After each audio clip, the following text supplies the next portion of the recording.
This is KHQA News at 10. It's your news now. Tonight on KHQA News at 10, community service could become a form of punishment for one local school district.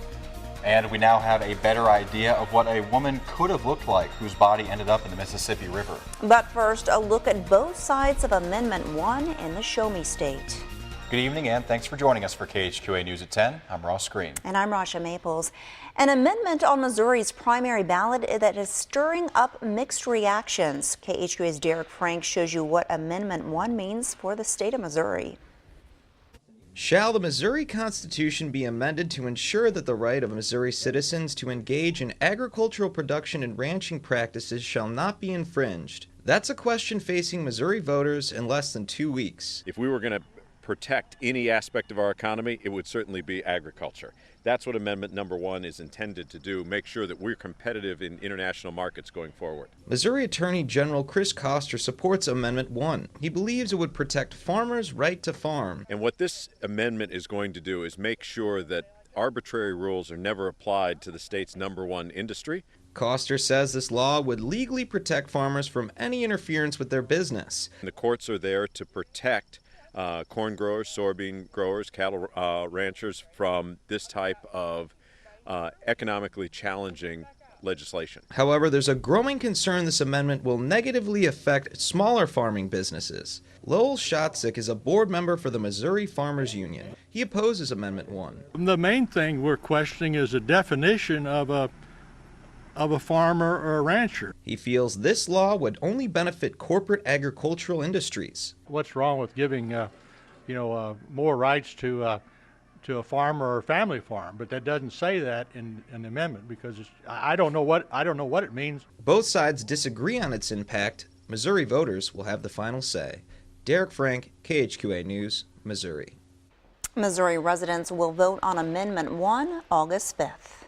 Well, we had picture-perfect weather out in Macomb tonight for our Dew Days broadcast, and I think the movie out there is just about to wrap up, too. Nice weather for that. So, Mike, rest of the evening, what's it looking like? Well, it's been pretty nice out there, as you were saying, Ross, and it's going to be a pretty quiet time as we go through the middle parts of the night. Could see a storm late tonight towards tomorrow morning. Currently on the radar, we had some showers dive down and dissipate coming out of southern parts of Iowa there in through northeastern Missouri. Few sprinkles here and there. That's about it. As far as temperatures, well, we got up to 78 in Quincy this afternoon, 75 over in Chicago for a nice cool feel there. 82 in Kansas City was their high, 82 as well down in St. Louis. So for right now, we're in the 60s. It's very beautiful out there with lots of clear skies reported. Temperatures will be warming up, though, as we head through tomorrow. We're going to look for highs somewhere in the 80s again with increasing levels of humidity and some scattered thunderstorms. Guys? More information has been released about a woman whose remains were found in the Mississippi River last year. The Marion County Sheriff's Office has released this drawing of the woman in hopes of new leads stirring up in that search. The body was found last September just south of Continental Cement.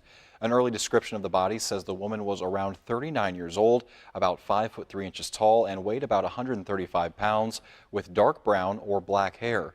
Marion County Sheriff Jimmy Shin says investigators believe she was Hispanic. We feel confident that she was at a business, the Mark Twain Cave, during this time period back in September. We have followed up on every lead possible. And I'm talking about going through credit cards that was used at the cave, followed up on videos, store videos. Authorities continue to treat this investigation as a homicide. If you have any information about the woman, you're asked to call the Missouri State Highway Patrol at the number on your screen or your local authorities. LaGrange Fire and Rescue and Lewis County Sheriff's deputies responded to Wakanda State Park this afternoon after a report of a near drowning. Details are still coming in, but what we do know is that a man was airlifted to Blessing Hospital following the incident that happened during the 3 o'clock hour. Scott Andrews was a witness at the scene. He was swimming at the time when he noticed a girl screaming for help. As he assisted her, he felt something around his leg. He later pulled the male victim out of the water and, with the help of other beachgoers, hoisted him on a raft and floated him to shore. The girl was on top of the man. Neither one of them could swim, and panic struck and intense. It was very intense. But I feel good. I was glad I was able to be there. Officials have not released the man's name or information about his current condition. A rural northern Missouri sheriff is resigning after being accused of taking inmates to bars and having them work at his home. Our sister station KTVO in Kirksville reports that Schuyler County Sheriff Josh Dole has submitted a resignation letter to Governor Jay Nixon. The letter says he will step down July 31st and cites the events of the past couple of weeks. Dole is charged with 3 counts of permitting escape and 2 counts of tampering with a witness. He is to be arraigned August 7th. The witness tampering charges stem from allegations he ordered personnel not to reveal information to investigators. Meanwhile, some Quincy school board members are considering using community service as a form of discipline for students. At last night's school board meeting, the board discussed the possibility of using community service to replace detention or expulsion in some cases. However, not everyone was on board with the idea, unsure of what services would take place and who would monitor those students. School Board President Stephanie Irwin says action has yet to be taken, but talks will continue in the future.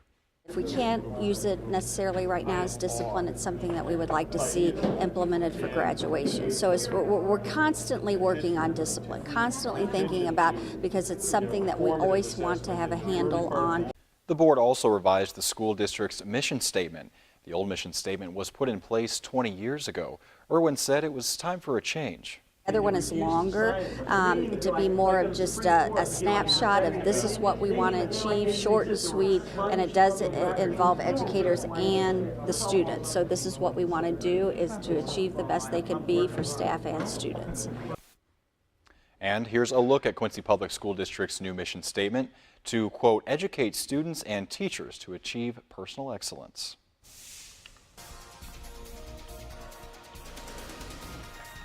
Coming up on KHQA News at 10, we will take a look at the latest U.S. negotiations taking place in Gaza. You're watching KHQA News at 10 with Raja Maples, Ross Green, and Chief Meteorologist Mike Cole. This is KHQA. It's your news now. The fighting between Israel and Hamas didn't stop overnight. Secretary of State John Kerry was back in Egypt this morning. He left Israel yesterday without securing a ceasefire in the Middle East conflict. Don Champion reports despite the ongoing violence, the FAA lifted its ban on American flights into Israel's main airport. The damage and death toll mounting in the Middle East. Overnight, Israeli tanks and planes pummeled the Gaza Strip. These homes destroyed in airstrikes. More than 700 Palestinians, mostly civilians, have been killed in the fighting. And we have to try and are doing our best to minimize civilian casualties. This morning, Israeli Prime Minister Benjamin Netanyahu claimed Hamas militants are using human shields, firing rockets from schools and other civilian areas. We cannot give our attackers immunity or impunity. We seek as best as we can to target them. As fighting continues, American airliners can once again fly into Tel Aviv's Ben Gurion Airport after the FAA lifted a ban on U.S. planes flying there. In a statement overnight, the agency said the Israeli government is taking enough steps to ensure the safety of flights. The ban was put in place Tuesday after a Hamas rocket strike in a neighborhood nearby. U.S. Secretary of State John Kerry flew back to Cairo Wednesday without brokering a ceasefire in the 17-day conflict. Kerry and the UN Secretary General worked both sides of the fighting. I can tell you that we have, in the last 24 hours, made some progress in moving towards that goal. A goal people living in the war zone hope is met soon. Now, 32 Israeli soldiers have also been killed in that violence. Some lawmakers say that our nation's relaxed asylum laws are a big factor when it comes to immigration. 5 months ago, the Obama administration made it easier for people with loose ties to terrorist organizations to seek asylum. Now, Congress is reporting that 2/3 of unaccompanied children who requested asylum this year got their wish. We are at one of the shelters where children are taken in until they can meet up with family or get a court date. Let's show you around. First, there's a purple tent off in the distance. That's a place where they can take a shower. The brown tent's closer to me. One's a medical tent and the others have cots so people can take naps. Now, the government believes this situation is just temporary, but somewhere along the way, the immigrants were led to believe otherwise. The journey across the border is long, hot, dangerous. 16-year-old Edward is learning just because he survived doesn't mean he can stay. ¿Por qué salí de Honduras? Sí. Edward tells his immigration attorney he left Honduras to escape violence. Cruzamos por el río. We crossed by the river from Mexico into the United States. From there, Caminamos. his group walked and walked, looking for the one thing you might think all immigrants would avoid: Border Patrol agents. There is this misconception he has had, I guess thousands of others have had, that you come here and you get a permit. You don't get a permit. You certainly don't, but at shelters, volunteers tell us the thousands of immigrants crossing the border believe they can get work permits to stay here. They've been detained and given permission to continue in their journey, but with a court date. Immigrants can ask a judge to grant them asylum, but the law sets that bar pretty high. You have to show a well-founded fear of persecution based on race, religion, nationality, political opinion, or membership in a political group. Poverty in your home country is not an excuse. Neither is violence. The two things that most immigrants say force them to leave everything they know behind. They want what you and I want. They want a safe place for their children. Edward connected with relatives already living in San Antonio who will help him fight deportation. ¿Por qué quiere vivir en los Estados Unidos? Why do you want to live here? Because this is the land of opportunity, Edward says. He wants his piece of the American dream. As you can imagine, the immigration courts are backlogged. There are a couple of proposals to hire more judges, but only Congress can set aside the money to do that. And the clock's ticking. Congress goes on vacation the entire month of August. Reporting in McAllen, Texas, I'm Emily Balcom. Now, the Mexican government has plans to improve citizen safety, fight drug trafficking and crime. These steps are in place to bring the U.S. and Mexico together to fight illegal immigration. Well, a warm front's going to be moving in our direction as we go through the next 24 hours. I'll tell you what impacts it will have on our weather coming up. But for now, here's a look at the almanac.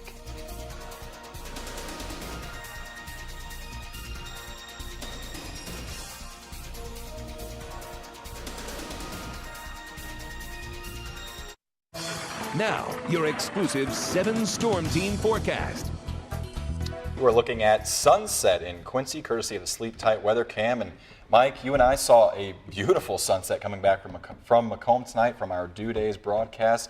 Yep. Really nice night out there. A little bit of breeze in Macomb, not much humidity, if any at all, and just perfect. I mean, what was the temperature out there? You know what? They were temperatures were in the 70s around the region, and it felt a little cooler than that with that breeze this evening coming out of the east, northeast. Gorgeous weather conditions all across the region. Once again today, I'm sounding like a broken record player, but that's okay. No complaints. With this news, yeah. That's right, but it's going to be changing. We can't keep nice weather like this around for too long. Well, then get out of here. Well, let's get on with the show then, shall we? Here's what we have for you. Temperatures that most everyone likes anyway, right there near 70 degrees across much of the area. It's cooled back to 62 in Macomb, and we want to thank everyone for coming out who did so up there in Macomb at Chandler Park. It was a beautiful evening, and we thank you for your spending that evening with us. Now, temperatures the rest of the region in the 70s in Fort Madison, 69 here in Quincy, with 63 cool degrees down in Hannibal. So it's a very comfortable air mass. However, I alluded to some changes. Well, here you go with those changes coming in. Highs today in the 70s, very comfortable air mass from Chicago to Quincy, a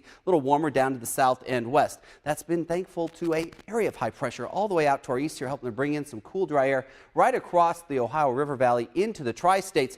Problem is that high is going to be shifting to the east, losing its grip on our region. We have a warm front and a system out to our west here that's going to scoot eastward as we go through tonight, bringing a chance of storms late tonight into tomorrow. Behind that front, though, tomorrow, we're going to get some moisture, that's humidity, and we're going to get some warmth coming back in across the region. We have a cool front that will slice down out of the northwest on Saturday, and with that front lifting that warm, humid air, we're going to have a chance for some thunderstorms, and some of those thunderstorms could be severe on Saturday. Here's your thunderstorm forecast for Saturday from Kansas City through St. Louis and Quincy up through Chicago, back into the Ohio River Valley. A slight chance for damaging winds and some large hail with those storms on Saturday. Tonight we had some rain showers come down out of Iowa that fell apart generally across the area. Not too much else going on right now. It's quiet out there. And out at the airport we do have clear skies. 69 degrees here in Quincy. The winds are calm, and the dew point at 59 degrees, pretty comfortable. It's not that humid out at all. As a matter of fact, temperatures across the Midwest range from 64 in Chicago, 75 in Kansas City, 72 up in Des Moines. A very delightful evening all across the Midwest. Lows tonight, looking for 60 here in Quincy, 61 in Hannibal, and probably somewhere around 63 in Keokuk with 57 in Macomb. We'll have a chance for a storm with that warm front lifting from the west to the east as we go into the pre-dawn hours. Temperatures generally, though, back in the 60s as we head into tomorrow morning. East-southeast winds 5 to 15 miles an hour. For tomorrow, take it up to 84. You're going to notice that chance of storms, more humidity, and warmer temperatures across the entire region. Winds out of the south 10 to 20 miles an hour behind that front will help to draw in the humid and warmer air. Now, for Saturday, 91. 30% coverage of showers and storms. The heat and humidity on in a big fashion for Saturday. Sunday, we cool it back into the 80s. Still warm, though. It's very seasonable. And we'll go with another chance of storms as we head through Monday, Tuesday, and Wednesday. Next week look great. Look at that. Lots of sunshine, temperatures in the 70s. Nice weather on into Wednesday and Thursday. Next Thursday, we're in Carthage. And right now, looks pretty nice. Temperatures in the lower 80s, a little cooler than average, and more sunshine. Not bad. All right, I think you need a raise for these forecasts. This has been some kind of weather pattern this summer. It has not been too bad out there, but at some point you just keep thinking the hammer's going to drop. Not so much, not so far. All right, thanks, Mike. Well, the nation's heroin epidemic is creating another crisis. Foster care systems across the U.S. are overwhelmed. When parents are addicted, locked up, or even going into treatment, what happens to their children? Sheila Gray has tonight's Family 411. Ooh, yay, I get a star. A simple game of Candyland on the living room floor. Some might take it for granted. Tell her it's not over yet. But not Cheryl Chambers. 3 of her 4 foster children came to her because of their mother's 20-year heroin addiction. The children were not the priority. The drug was the priority. So I'm guessing then they weren't cared for. Weren't cared for, lived with no utilities, went without food, went without school. You ready? 8-year-old Deja and 6-year-old twins Keelan and Kaya were finally taken from their mother. Tens of thousands of children in the U.S. are like Cheryl's, removed from homes where drug abuse is taking place. And a group which monitors adoption and foster care says substance abuse is involved in about 40% of the cases in which parental rights are terminated. We are so swamped with the child abuse and neglect cases, which these cases all are. Judge Chris Mailing's family court is just part of a system overwhelmed by addicted parents and their children. There aren't enough treatment facilities where he can send the parents, and not enough foster homes to hold the children. I feel like a man standing on a beach looking at a tidal wave coming in on him. Almost 80% of our kids that we're serving have that in their background. Ron Birch places children with foster and adoptive families through a private Catholic children's home. We're always full. This past year, when a bed was opening up, we had a kid that was being sometimes placed earlier the same day. That's extremely expensive for the state and all of us taxpayers. Judge Mailing says it's a system which needs more beds for foster care and addiction treatment, more mental health services, not just for addicts, but also for the abused kids, and more patience, because most addicts need several tries to beat the addiction. But perhaps the biggest need is for people who are willing to help and love. My favorite part of the day is when I pick them up and they give you that big old hug, and you say, "Tell me about your day." Cheryl's children have come a long way in the 2 years she's been mom, and she says they're not the only ones whose lives have changed. I love you, Keelan. I love you too, baby. Sheila Gray, Local 12 News. Ready? Now, by the way, each state has different foster care requirements. Turning things over to sports now. Great to hear from Macomb head coach Kelly Sears at 6. Football's getting close, but before we get there, we've got a little more golf to talk about. That we do. Luke Guthrie playing in the first round of the Canadian Open today, but it was good to hear Coach Sears up there today. We're just a couple weeks away. Yeah, a lot of good things. A couple weeks, if I ever get here sooner. Chris and I are chopping at the bit to get out there on those football fields, but we're going to check in with Luke Guthrie. Also got some highlights to show you, and one local golfer who's playing at ISU picked up a big award. We'll tell you about it when we get back.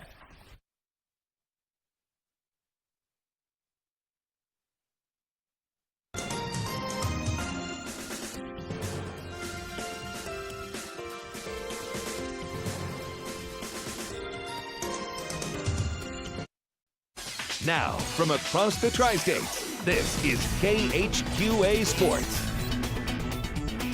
Well, a day in which he knew he had to get off to a fast start, Luke Guthrie seemed to be on the right track early in his round, and he indeed had to be pleased with his first 18. Luke dropped in 3 birdies on his front 9, but had 2 bogeys on the back. He finished at 1 under for the day and currently sits tied for 44th. The good news is, though, he's only 5 strokes off the leader, Michael Putnam, who sits right there at 6 under. Guthrie gets to sleep in a little bit tomorrow. He won't tee off until about 12:45. That should help him out, though. Tends to play a little bit better in the afternoon, as we saw just a few weeks ago at the John Deere Classic. Well, an update on Quincy Post 37 game today against Farmington. They get it done 10-0 in a big way, and now will play for the title game on Friday. With the win, the boys advance to state. Take it a little Prospect League baseball. Terre Haute in town at QU Stadium. Gems starting their playoff push. Kyle Sedejal throwing gas early, gets the strikeout to get out of the inning. Sedejal's counterpart, though, looking smooth in this one, too. Look at that, Dimitri Taylor just standing still like a statue. Tough to do. We know Dimitri Taylor can hit it out of the park. We saw that last night with that 2-run bomb. Sedejal back to work, though, throwing some more heat, gets the strikeout. Rex are going to get to him in the 5th, though. Ty Hogan bombs one out to deep left center here. You're going to see Dimitri Taylor going back for it. Can't make the grab. That's going to go against the wall. Run's going to come on to score. The Rex are going to go up 1-0. Zach Wetz extends the lead right here with this blooper out in the right. Almost a beautiful grab out there. Another one plates. That'd be 2-0 for Terre Haute. Gems getting back into it, though. Cassidy Brown loops one out there into left. He's going to start with a lead-off double. He would be sliding face first right into second base. Clayton Evans at the dish net. Going to drive him home as he bombs this one right out there into right. That's going to be all the Gems are going to get tonight. They could not hit the ball very well. The pitching battle in this one for most of the night as they go on and lose to Terre Haute tonight by a final score of 2-1.